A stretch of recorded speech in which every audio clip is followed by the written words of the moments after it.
À Périgueux, depuis le printemps dernier, 9 femmes et hommes pratiquent ensemble le canoë. Rien d'étonnant à cela, si ce n'est que toutes ces personnes sont atteintes du cancer, une pratique bénéfique pour elles, puisque le sport influe de façon positive sur la maladie. Le reportage d'Elsa Arnoux et Pascal Thibault.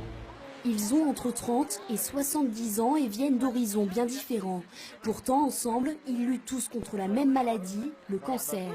Tous les jeudis, ils se retrouvent ici, sur les berges de l'île, pour une séance de canoë. Mais avant d'embarquer, un petit échauffement s'impose. Laissez les mains sur les épaules et remontez en haut, inspirez. Et terminez 8. Carole est en rémission. Cette activité lui a donné le courage d'aller de l'avant. J'ai plus de force musculaire, je suis moins essoufflée et puis dans ma tête ça va beaucoup mieux aussi. Je me sens dynamique, apaisée, tout va bien.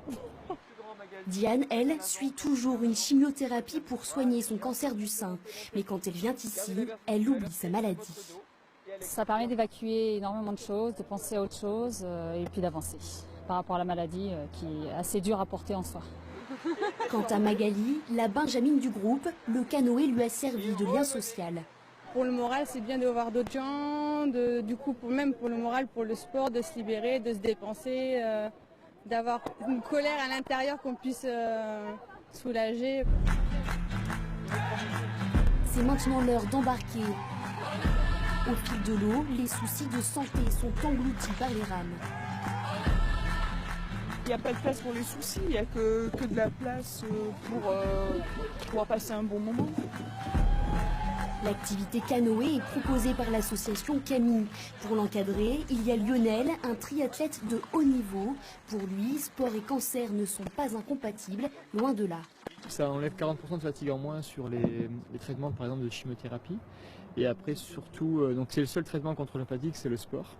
Une fois que le patient a fini ses traitements, il faut qu'il continue le sport puisqu'il y a 50% de risque de rechute en moins sur un cancer si la personne continue le sport après.